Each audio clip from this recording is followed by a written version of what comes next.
Hello my dear friends, कैसे हैं आप सभी। दोस्तों, अभी हमारे पास एक बहुत ही बड़ी क्रिटिकल सिचुएशन है। वो ये कि सर अभी क्या हम नवंबर 20 में जो एग्ज़ाम देने वाले हैं क्या ये हम दे दें, या ऑप्ट आउट स्कीम के थ्रू हम जैन और फेब 21 में शिफ्ट हो जाएं, या फिर डायरेक्ट सर इसको भी स्किप करके हम मई 21 का एग्ज़ाम दे सकते हैं। ये अभी देखो एक क्वेश्चन है दिमाग में सबसे बड़ा, और अभी भी सर्टेन आंसर जो हैं वो नहीं निकल पा रहे हैं। ठीक है, तो ये वीडियो आपको हेल्प करेगा। देखिए सर, डिसीजन मेकिंग ऑलवेज आपकी होनी चाहिए। हम as a friend, as a mentor, as a teacher बस हेल्प कर सकते हैं कि आपके लिए राइट डिसीजन क्या होना चाहिए। तो ये वीडियो आपको इसी चीज़ में हेल्प करेगा, और आपकी पढ़ाई में अगर आप एग्ज़ाम देने वाले हैं नवंबर 20 में, तो लास्ट डे स्ट्रैटेजी क्या रहेगी और फिलहाल मैं क्या हेल्प करने वाला हूँ वो मैं आपको इस वीडियो में गाइड करने वाला हूँ। तो सबसे पहले ही सर बात कर लेते हैं नवंबर 20 की। अगर तो नवंबर 20 में मेरा पहला क्वेश्चन है, क्या आप मई 20 एग्ज़ाम देने वाले थे? अगर आपका आंसर यस, तो सर मेरा सेकंड आंसर ये होगा जो जजमेंट है कि सर यस, आप नवंबर 20 एग्ज़ाम दे दीजिए। पहली चीज़ ध्यान सुनिएगा, मैं हर चीज़ का आंसर लेते हुए चल रहा हूँ, तो कृपया करके सारे क्वेश्चंस को मैं यहाँ कम्युलेट कर लूँगा, और उसके बाद हम डिसाइड करेंगे कि हमें क्या करना है क्या नहीं करना है, मेरा क्या ओपिनियन है और आपको क्या करना चाहिए। दूसरी चीज़ सर, नहीं सर हम ये मई 20 नहीं दे रहे थे, आपका आंसर नो है सर, तो मैं ये कहूँगा कि अब मेरे को एक चीज़ बताइए कि आप नवंबर 20 एग्ज़ाम क्यों नहीं देना चाहते। सर हमारी ना प्रिपरेशन नहीं हुई है। ठीक है सर हमारे ना एक या दो सब्जेक्ट में हमें डर लग रहा है हम पास होंगे या नहीं होंगे। अरे भैया, अब की सबसे बड़ा इशू सुनना, रिकॉल नहीं आ रहा है सर, कुछ भी पढ़ रहे हैं वो याद ही नहीं आ रहा है। सर हमें ऐसा लग रहा है ना हम एग्ज़ाम देंगे तो फेल हो जाएंगे।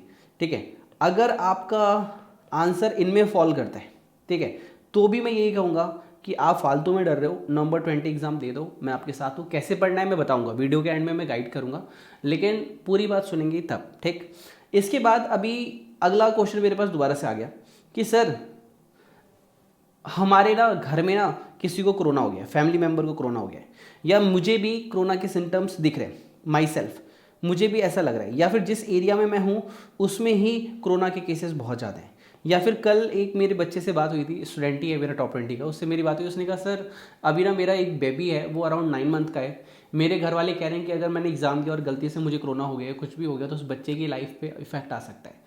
तो सर अगर ऐसी सिचुएशन है आपकी जहाँ पे आपकी वजह से कोई घर में बड़ा बुजुर्ग है उसको दिक्कत हो सकती है, किसी बेबी को दिक्कत हो सकती है, या आपकी फैमिली में किसी को कोरोना हो रखा है, या ऊपर नीचे अपार्टमेंट है वहाँ कोरोना हो रखा है, या आपको कोरोना के सिम्टम्स हैं, या आपको सर्दी खांसी जुकाम है, अगर ऐसा कुछ है, या आपके एरिया को ही कंटेनमेंट जोन में रखा गया है कि नहीं भैया इस एरिया वाले बच्चे पेपर देंगे ही नहीं, तो मैं कहूँगा कि सर आपको नवंबर के लिए जाना चाहिए, सॉरी जैन और फेब के लिए जाना चाहिए। ठीक है सर, तो सर मई 21 को किसको जाना चाहिए? अब ध्यान सुनिएगा, पहले इन बच्चों की बात कर लेते हैं। अब ध्यान से सुनिएगा, जो नवंबर 20 देना चाहते हैं पहले मैं उनसे बात कर लूँ, उसके बाद मई 21 में किसे जाना चाहिए मैं उसकी बात करूँगा। सर देखो, मई 21 में किसे जाना चाहिए, चलो पहले उसी क्वेश्चन को कर लेते हैं, फिर नवंबर 20 पे हम कम बैक करेंगे। सर किसे मई 21 में जाना चाहिए? सर पहली चीज़, सर हमने फर्स्ट ऑफ ऑल पहले ही डिसाइड कर रखा था कि हम मई 21 में ही एग्ज़ाम देंगे, तो ऑब्वियसली अगर आपकी प्रिपरेशन ही इस अकॉर्डिंग है, हमारी प्रिपरेशन ही इस अकॉर्डिंग है कि हम मई 21 में एग्ज़ाम देंगे, तो येस मई 21 ही आपको फॉलो करना चाहिए। आपकी प्रिपरेशन ही सारी उस अकॉर्डिंग है, तो आपको तो नवंबर 20 और जैन फेब के बारे में सोचना ही नहीं चाहिए। जब सोचना ही नहीं है तो टाइम वेस्ट कीजिए, जाइए वीडियो क्लोज कीजिए, जाके पढ़ने बैठ जाइए, दैट्स इट। उसके बाद सर सेकंड क्वेश्चन मेरे पास ये है कि लेट्स सपोज सर मेरे घर में कुछ मिस हैपनिंग हो गई है, जैसे कुछ फैमिली के रिलेटिव की शादी हो गई, या घर में किसी डेथ हो गई, या कोई दिक्कत आ गई, इसकी वजह से मैं एग्ज़ाम नहीं दे पाऊंगा नवंबर 20, मैं नहीं दे पाऊंगा क्योंकि कोई दिक्कत आ रही है, तो क्या मैं जैन फैब में चला जाऊँ? अगर कोई ऐसी दिक्कत आई हुई है तो भी मैं कहूँगा मई 21 ही चूज़ कीजिए। सर क्यों मई 21 ही क्यों, जैन फैब क्यों नहीं? क्योंकि सर मैं आपको बताता हूँ, जैसा कि आपने बताया कि आपके घर में कोई हादसा हो गया है, कुछ भी हो गया, तो अराउंड 20 to 30 डेज आपको इसकी प्रिपरेशन में लग जाएंगे। उसके बाद आप सभी को पता है यूट्यूब पे गॉसिप्स चलते रहेंगे, जैसे मैंने अराउंड 20-30 डेज से कोई वीडियो नहीं दिया क्योंकि मैं गॉसिप्स का पार्ट नहीं बनना चाहता। मैं बस ये चाहता हूँ, देखो मैं उसे गॉसिप इसलिए कह रहा हूँ कि कहीं ना कहीं उसने आपका टाइम वेस्ट किया है। कोई भी इन्फॉर्मेशन हो, कोई भी इन्फॉर्मेशन यूट्यूब पे आपको मिली या फिर नोटिफिकेशन के थ्रू मिली, क्या उसका आपका डिसीजन मेकिंग इंप्रूव हुआ, या फिर आपकी नॉलेज इंप्रूव हुई, या फिर एग्जाम के मार्क्स इंप्रूव हुए? कहीं ना कहीं उसने आपका टाइम वेस्ट किया है, कहीं ना कहीं उसने आपको कंफ्यूज किया है कि एग्ज़ाम दूँ या ना दूँ। इसलिए मैं इन चीज़ों को गॉसिप्स कहता हूँ। नहीं, फैक्ट है, कुछ टीचर बहुत अच्छी नॉलेज देते हैं, कोई टीचर बहुत अच्छा गाइडेंस देते हैं, मैं मानता हूँ। लेकिन जो टीचर आज तक कभी यूट्यूब पे और कहीं कुछ नहीं थे, वो सिर्फ यही बताने आते हैं कि बच्चों पेपर दो या ना दो, तो मैं उनके लिए थोड़ा सा कहूँगा कि यार आप अचानक से कहाँ से आ गए। मैं उनके अगेंस्ट नहीं हूँ, लेकिन फिर भी अगर उनके डिसीजन से, उनकी वीडियो से आपको हेल्प मिली हो तो अलग बात है। ये सारी साइड की बातें, इसको गोली मारते हैं। मेन मुद्दा ये है कि आपका कहीं ना कहीं टाइम वेस्ट हुआ है, ठीक है। तो उस टाइम को सेव कीजिए और इधर उधर की बातों को साइड कीजिए। मैं रतन टाटा सर का बहुत बड़ा फॉलोअर हूँ। उनकी एक बहुत अच्छी बात है कि मैं राइट या रॉन्ग डिसीजन को डिसाइड नहीं करता। मैं एक बार जो डिसीजन ले लेता हूँ मैं उसको राइट जरूर बना देता हूँ। मतलब मैं टाइम वेस्ट नहीं करता कि ये डिसीजन राइट है या ये रॉन्ग है, मुझे ऐसे करना चाहिए, मुझे वैसे करना। एक बार डिसीजन ले लिया, उसके बाद उसके पीछे लग जाओ, दैट्स इट। तो भैया मैं यहाँ पे यही कहूँगा कि भैया अगर आपकी जैन फेब मई नवंबर 20 में नहीं दे पाए तो अच्छी सी प्रिपरेशन करके, अगर आप ग्रुप 1 दे रहे थे तो भैया बोथ ग्रुप 2 भी ले लो, ठीक है, और उसके साथ मई 21 के एग्ज़ाम दे दो, ठीक है। या फिर अगर आप बोथ ग्रुप कर रहे थे इस बार तो भैया आप रैंक के लिए पढ़ाई करो और फिर मई 21 दे दो। लेकिन अभी अगर आप जैन फैब के चक्कर में पड़ोगे तो इसका लॉस क्या होगा कि अभी आप तैयारी कर नहीं पाओगे, क्योंकि अभी आपका न्यू ईयर आ जाएगा, आपका क्रिसमस आ जाएगा, आपका बहुत सारे फेस्टिवल्स आ जाएंगे। उसके बाद आप गॉसिप्स में फिर से लग जाएंगे, आपके 30-40 दिन वैसे ही वेस्ट हो जाएंगे। फिर से एग्ज़ाम वाले दिन आपकी यही टेंशन कि मैं एग्ज़ाम दूँ ना दूँ, फिर से ऑप्ट आउट आ जाएगा, फिर से कोई आईसीआई नई नोटिफिकेशन दे देगा, नई फिर बातें होंगी, फिर नए टीचर्स के नए वीडियोज़ आ जाएंगे, फिर से आप वही देखेंगे और एट दी एंड रिजल्ट क्या रहेगा? ना आप वहाँ पे रेडी थे, ना आप आज में रेडी हैं। तो जब रेडी थे ही नहीं तो अटैम्प्ट कोई सा भी हो आप फेल हो ही जाएंगे। लेकिन अगर आप रेडी हो, सिचुएशन सारी आपके ही हाथों में है। देखो सर, सिंपल सी बात है, दो लकीरें होती है, एक वो जो कि भगवान ने बना के भेजी है, दूसरी वो जो आप अपने डिसीजन और अपने कर्मा से बदलते हो। तो जो डिसीजन अपने कर्मा से बदलते हैं उनके लिए तो हर अटैम्प्ट ही गोल्डन अटैम्प्ट है और वो हर अटैम्प्ट में रैंक ही लाएंगे, वो हर अटैम्प्ट में पास ही होंगे। लेकिन जिन्हें पास नहीं होना है उनके लिए चाहे एग्ज़ाम 10 दिन बढ़े, 20 दिन बढ़े, 2 महीने बढ़े, 3 महीने बढ़े, वो पास ही नहीं होंगे, क्योंकि वो ऑलवेज एक्सक्यूज़ को फॉलो करते हैं। सर मैं एग्ज़ाम देने गया, मुझे कोरोना हो गया, तो यार पहले ही आपने ये सोच लिया है तो फिर आप फाइट कैसे करेंगे? देखो सर, मेरी कुछ बातें सुनना, मोटिवेशन भी मिलेगा साथ में आपको। दो तरीके की लड़ाई होती है इस दुनिया में, एक जो हम बाहर लड़ते हैं एज अ महाभारत, एक हमारे अंदर की महाभारत। तो आपको फेल बाहर की महाभारत और बाहर का कोरोना वायरस नहीं करेगा, आपका फेल अंदर का कोरोना वायरस और अंदर का जो डर है वो करेगा। तो you have to fight with yourself first. जब तक आप खुद को नहीं जीतते हो तब तक आप बाहर की जीत को हासिल भी नहीं कर सकते। जब तक आप खुद पे भरोसा नहीं करते हो तब तक आप बाहर के किसी भी हालात को ओवरकम कर ही नहीं सकते। तो पहले खुद पे जीत पाओ। एक ही साधे सब सदे, सब साधे सब जाए। Until you are not feeling confidence on your side, जब तक आप खुद को नहीं स्ट्रांग बनाते हो यार, तब तक मेरी बातें, बाकी टीचर्स के वीडियो, मोटिवेशनल वीडियो कोई कुछ नहीं कर सकता। और जब आपने डिसाइड कर लिया है कि आपको एग्ज़ाम देना ही देना है, ये मेरी मम्मी पापा की लास्ट विश है। एक सिचुएशन देता हूँ, एग्जाम्पल, आपकी mummy with in 3 months, example ले रहा हूँ, लेट्स सपोज उनकी डेथ होने वाली है, उनकी एक ही विषय है कि बेटा इस अटेम्प्ट में नवंबर 20 तुझे देना है और तुझे पास होना है।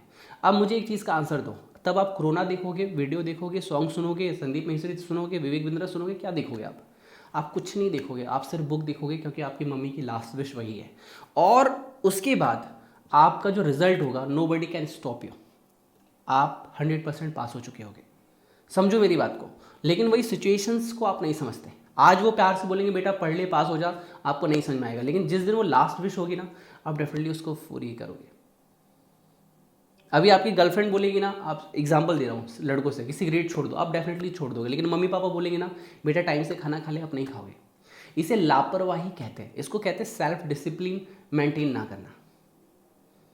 तो मैं एक ही चीज़ कहूँगा सर, अगर आप मेरी बात सुने और समझे तो देखो सर, सारी बातें एक तरफ, अगर आप नवंबर 20 देने वाले थे, ठीक है सर, तो नवंबर 20 आप दे दो सर, नवंबर 20 दे दो।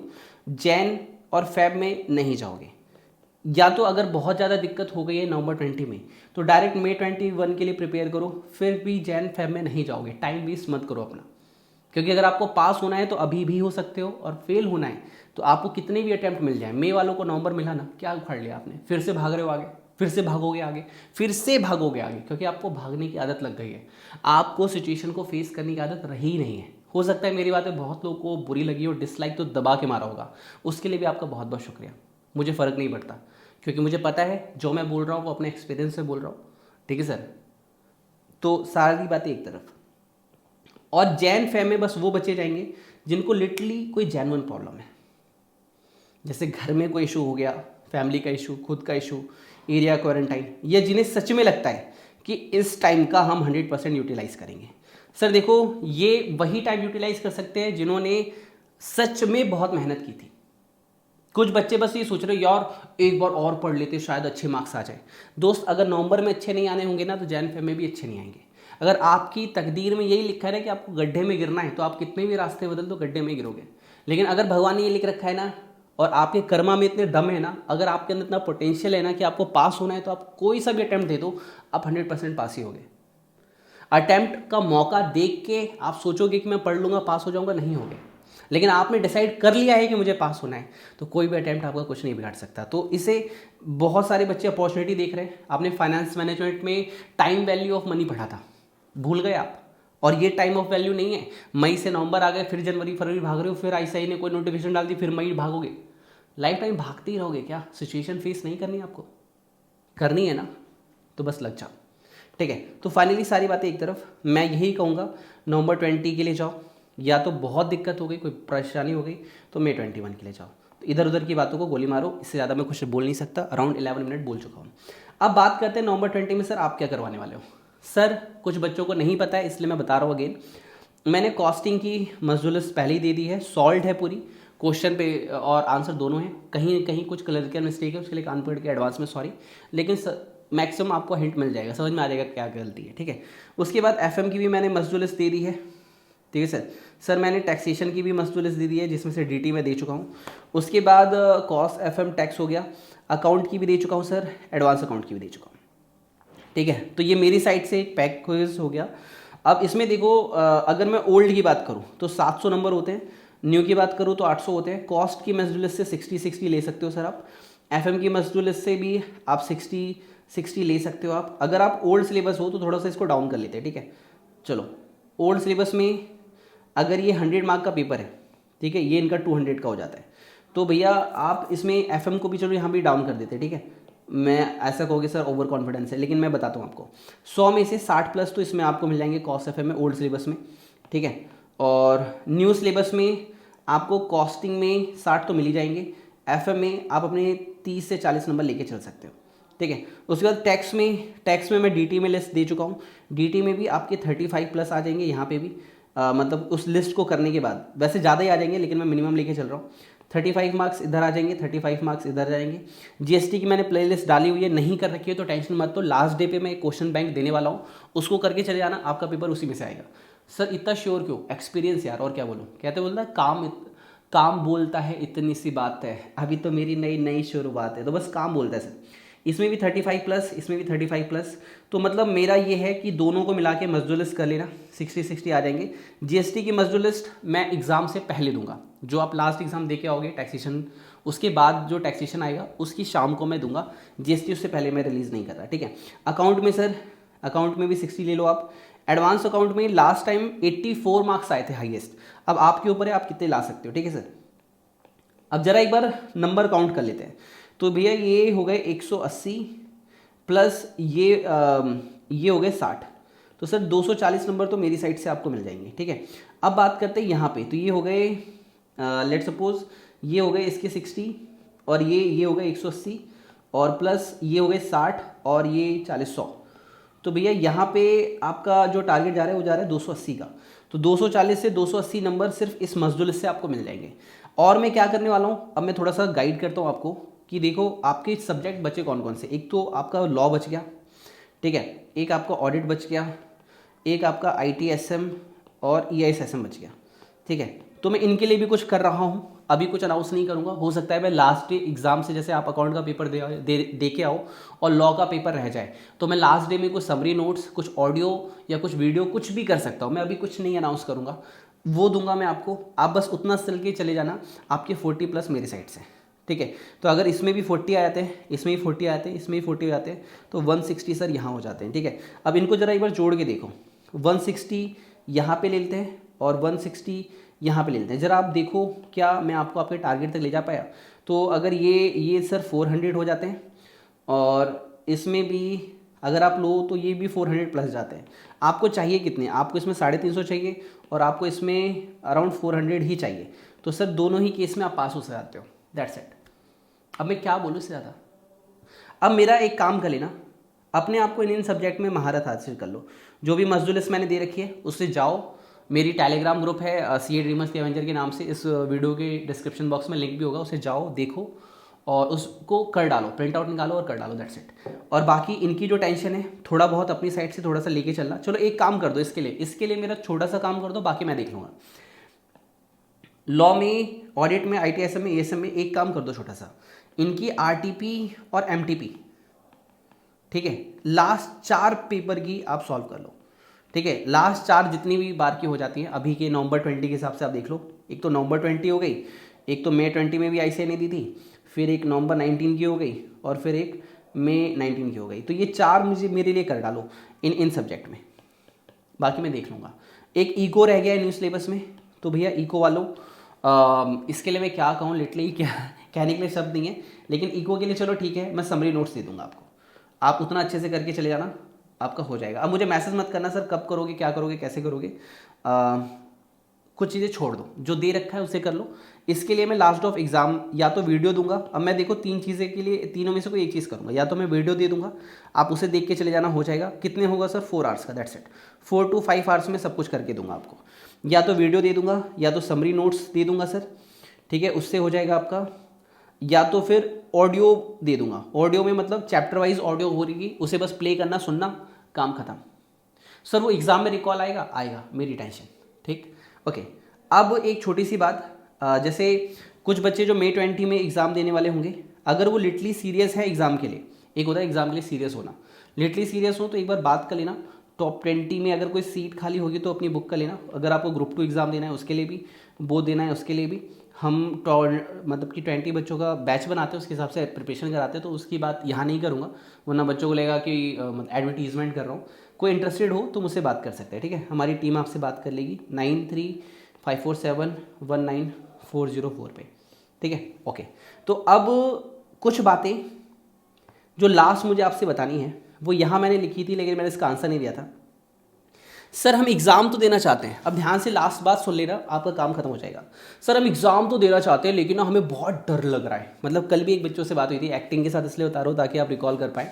सर हम एग्ज़ाम देना चाहते हैं, हमें बहुत डर लग रहा है, हमें कुछ भी रिकॉल नहीं आ रहा, बताओ हम क्या करें, मतलब इस टाइप का जेन्युइन इशू होता है। अब देखो मैंने इसे फ़नी वे में इसलिए कहा क्योंकि ये आज से नहीं हो रहा है। लेट सपोज सर मैं 2014 से प्रोफेशनल टीचिंग में आ गया था, मैंने पहले CMA के बच्चों को पढ़ाया था और आज वो सारे बच्चे CMA हैं, ठीक है, मतलब मेरे पढ़ाए हुए स्टूडेंट खुद में। और उससे पहले जब मैं छोटा था, जब मैं 9th क्लास में था, ठीक है, तो मैं 8th क्लास से ट्यूशन पढ़ाता था, तो तब का एक्सपीरियंस है आज तक का, वो सब कम्युनिकेट करके बोल रहा हूँ। क्या डर लगना चाहिए सर, हमें डर लग रहा है, ठीक है। दूसरी चीज़, हमें ये टेंशन हो रही है कहीं हम भूल ना जाएं। तो क्या ऐसा होगा एग्ज़ाम में कि हम पढ़ के जाएं, इतनी टेंशन भी उठाएं, अटैम्प्ट भी दें, भूल भी गए, याद ना आए, तो बताओ इस सिचुएशन में हम क्या करके जाएं? एकदम शांत। अब इसके लिए सर छोटी सी एक गीता की बात है, वो मैं बता रहा हूं, ध्यान से सुनिएगा। हमारे हाथ में सिर्फ हमारे कर्म होते हैं, हमारे हाथ में हमारा रिजल्ट नहीं होता। आपकी एनएग्जाइटी, आपकी टेंशन, आपका डिप्रेशन सब चला जाएगा। अब के बाद भागवत गीता सुनो, 2 मिनट की बात है, ज़्यादा नहीं कहूँगा, भजन वजन नहीं करा रहा, गाने वाने नहीं करा रहा, बोलो जय शहर वाले माता की, नहीं, just listen, all problem will solve, ठीक। हमारे हाथ में सिर्फ हमारे कर्मा हैं, हमारे हाथ में हमारा रिजल्ट नहीं है। एक बात बताओ, डर किस बात का है? सर इस बात का है कहीं मैं फेल ना हो जाऊं। अब मैं अगेन कह रहा हूं, क्या आपके हाथ में आपके कर्मा है या आपके हाथ में आपका रिजल्ट है? सर मेरे हाथ में सिर्फ मेरे कर्मा है, I have my Karma only. तो अगर आपके हाथ में सिर्फ कर्मा है, रिजल्ट नहीं है, कई बार ऐसा भी होगा कि आप कुछ पढ़ के नहीं गए, फिर भी वहाँ रिकॉल आ रहा है और आप पास हो जाओगे, 40+ ऑटोमेटिक आ गए। रिजल्ट तो आपके हाथ में है ही नहीं यार, वो तो भगवान डिसाइड करेंगे, वो तो ICAI डिसाइड करेगा। आप कैसे अपना रिजल्ट प्रेडिक्ट कर सकते हो? डर होने की एक ही वजह होती है, वो ये कि हम बार बार ये सोचते हैं कि मुझसे ना हो पाएगा, कौन बोला, कौन बोला मुझसे ना हो पाएगा? जब जब आप ये सोचोगे कि मुझसे नहीं हो पाएगा, मैं फेल हो जाऊंगा, मुझसे नहीं हो पाएगा, मुझसे फेल हो जाऊंगा, तब तक आपको लगेगा डर। तो क्वेश्चन ये है, सर मुझे डर क्यों लग रहा है? क्योंकि आप बार बार अपने बारे में गलत अफर्मेशन अपने माइंड्स को दे रहे हो। If you change your affirmations, then result and mood and everything in your body and your sensation will be changed. जैसे मैं आपको एग्जांपल देता हूँ, लड़कों को कई बार लगता है कि लड़की का फ़ोन बिजी जा रहा है तो मुझे धोखा दे रही है, पक्का बेवफाई कर रही होगी, तो बार बार कहते हैं ये बेवफा है, ये बेवफा है, ये बेवफा है। अल्टीमेट उनका ब्रेकअप हो जाता है क्योंकि ऐसी उन्होंने बार बार गलत वाइब्रेशंस दे रखी होती है। जस्ट एन एग्जाम्पल मैं एक्सप्लेन कर रहा हूँ, ठीक। अब इसी की जगह मैं लिटरली बोल रहा हूँ, एक लाइन होती है, जाको राखी साइया मार सके ना कोई। सो मुझसे अगर कोई पूछे मुझे डर लगता है, मैं कहूँगा बिल्कुल नहीं। क्वेश्चन वाई आपको डर नहीं लगता? क्योंकि मुझे पता है कि मैं आज में जब तक जिंदा हूँ, मुझे खुद नहीं पता मैं कल जिंदा रहूँगा या नहीं रहूँगा। तो कल ही मेरे हाथ में नहीं है तो मेरा रिजल्ट जो कि बाद में आएगा वो मेरे हाथ में कैसे हो सकता है?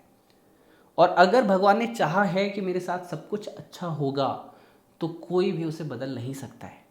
डर का सबसे पहला कारण, क्योंकि मैं अपने आप में नेगेटिव इन्फॉर्मेशन अपने आप को दे रहा हूँ। आप बार बार यूट्यूब पे जाके चेक करते हो, कोई नए चैनल पे नया वीडियो आया होगा जो बताएगा कि हम एग्ज़ाम कैसे क्लियर करें तो हम कर लेंगे। आप कभी नहीं करोगे, क्योंकि आप चाहते हो बाहर से कोई बोले तो मैं कर लूँ, कभी नहीं होगा। जब अंदर से आवाज़ निकलेगी ना कि बेटा तुझे ही करना है, तू ही करेगा, कोई पास हो ना हो तेरा भाई जरूर होगा, कोई पास हो ना हो तेरी बहन जरूर होगी, जब तक ये अंदर से नहीं आएगा आप कभी एग्ज़ाम क्लियर नहीं करोगे। और जब अंदर से आने लगा ना ये चीज़, अंदर से फील करो इस चीज़ को, मुझे एग्ज़ाम क्लियर करना है, आंख बंद करो 1 मिनट, साइलेंट, सब कुछ बंद, साइलेंट। एक बार अपने आप से कहो, रिजल्ट वाला दिन है, रिजल्ट अनाउंस हो गया है, आपने अपना नंबर डाला और जस्ट 1 क्लिक अटैक और रिजल्ट आया पास। फील करो सेंसेशन को, कैसी सेंसेशन है, कमाल की है ना। जब भी डिप्रेशन हो इसी को फील करना, ऑटोमेटिक डिप्रेशन और सब चीज़ खत्म हो जाएगी। जब भी लगे मैं नहीं कर पा रहा, बार बार बोलना मुझे करना है, मुझे करना है, मुझे करना है, मुझे करना है, मुझे करना है, मुझे करना है, मुझे करना है, मुझे करना है, मुझे अपने लिए, मुझे अपने माँ बाप के लिए, उनकी स्माइल के लिए, उन्होंने जो सेक्रीफाइस किए मेरे लिए, उनके लिए मुझे करना है, और आप डेफिनेटली कर जाओगे। आपके हाथ में सिर्फ आपके कर्म है, जस्ट डू दैट। रिजल्ट ऊपर वाले के हाथ में। अपना 100% आज भी अगर मन करे तो जाके कमेंट बॉक्स में लिखना, मैं 100% दूंगा। मुझे मेरे हाथ में और मेरा रिजल्ट नहीं पता, लेकिन मैं definitely with in a few days I will give my best, that's it. मुझे नहीं फ़र्क पड़ता एग्ज़ाम कब होगा, लेकिन हाँ, इस 22 नवंबर से जो एग्ज़ाम स्टार्ट होने वाले हैं, I give my best, I play my best shot, rest on the God, what he decided then I will do accordingly, that's it. ठीक है, ओके। नाउ दूसरा क्वेश्चन हमारे पास है, सर हम भूल रहे हैं, हमें ऐसा लगता है कि हम भूल रहे हैं, हमें ऐसा लग रहा है कि कल एक बच्चे से मेरी बात हुई, वो लक्ष्मी नगर से है, टॉप 20 की स्टूडेंट है। उसने मेरे से पूछा कॉल पे कि सर मुझे ना अब तक ये डर लगता था टॉप 20 से पहले कि मैंने कुछ नहीं पढ़ा है तो मैं लिख के क्या आऊँगी, इस बार मुझे ये डर लग रहा है कि मैंने इतना ज़्यादा पढ़ लिया है कहीं मैं भूल तो नहीं जाऊँगी। भूलने का इशू क्या होता है? एक्चुअली कुछ नहीं होता। होता क्या है कि लेट सपोज इस फ़ोन का कैमरा इस साइड है, ठीक है, और हम इस कैमरे को इस साइड कर रखे हैं, तो जिस यथा दृष्टि तथा सृष्टि, एक लाइन होती है संस्कृति, यथा दृष्टि तथा सृष्टि। इसका मतलब ये होता है जिस प्रकार से आप देखोगे उस तरीके से आपको दिखाई देगा। आपको याद होना या ना होना ये भी आपके ऊपर नहीं है, आप बस प्रैक्टिस कर सकते हो। अगर आपको लग रहा है आप भूल रहे हो, मैंने रैंक 10 से पूछा था जो लास्ट टाइम की हमारी बेस्ट ईयर है, ईयर 10 का रिकॉर्ड अब तक किसी ने नहीं तोड़ा, मतलब मेरी लाइफ में, मतलब मेरे स्टूडेंट्स के अंदर। तो उन्हीं का एग्जाम्पल दूंगा। उन्होंने कहा कि सर मुझे याद हो या ना हो, मैं क्या करती हूँ, सिंपल सा आपने जो लिखवाया है, जो पढ़ाया है, मैं उसको एक बार रीड आउट कर देती हूँ, दैट्स इट। रिकॉल ऑब्वियसली होगा, लेकिन आप अपने साथ जो वाइब्रेशंस डाल रहे हैं स्टडी की, वो पॉजिटिव डालिए। आप पढ़ते समय एक चीज़ डालिए कि हाँ मुझे ये चीज़ पढ़नी है और ऐसा करके जाऊँगा, ऐसे करके जाऊँगा तो ऐसा ही होगा। पहले अपने अंदर से तो सकारात्मक लाइए, तभी तो सृष्टि में पॉजिटिवनेस आएगी। आप अपने आप को ही पहले नेगेटिव, यार मुझसे तो हो नहीं पाएगा, मैं तो बस मम्मी का दिल रखने के लिए एग्ज़ाम दे देने जा रहा हूँ, वैसे भी याद नहीं आएगा। लेकिन आपके अंदर से है कि कुछ भी हो जाए मैं अपना बेस्ट दूंगा, कुछ भी हो जाए मैं करके आऊँगा, तो आपको कोई रोक भी नहीं सकता। ठीक है सर, एक लास्ट लाइन बताऊँगा, ये भागवत की एक लाइन है, मेरे दिल में आ रही है इसलिए मैं बोलूँगा। एक बार नारद ने भगवान नारद हैं एक कैरेक्टर, उन्होंने भगवान विष्णु से बोला कि भगवान मेरे लिए लाइफ में वो करो जो मेरे लिए बेस्ट हो, जाहे विधि हो ही नाथ हित मोरा। इसका मतलब, इस लाइन का मतलब यही है कि भगवान मेरे साथ वो करो जो मेरी लाइफ के लिए बेस्ट है। तो आप भूलना, फेल होना, पास होना सबको छोड़ दीजिए। आप भगवान से यही रिक्वेस्ट कीजिए कि भगवान जिससे मेरी लाइफ में मेरा ऑप्टिमाइजेशन हो, जिससे मैं अपनी लाइफ में नेक्स्ट लेवल पे जा सकूं, मुझे ऑलवेज वो दीजिए। ऑटोमेटिक आपकी लाइफ में सब कुछ अच्छा होगा। तो जब तक आप अंदर से अच्छा फील नहीं करेंगे, आप बाहर भी अच्छे नहीं कर पाएंगे। ठीक है, अलविदा चाहूँगा, wish you all the best and God bless you.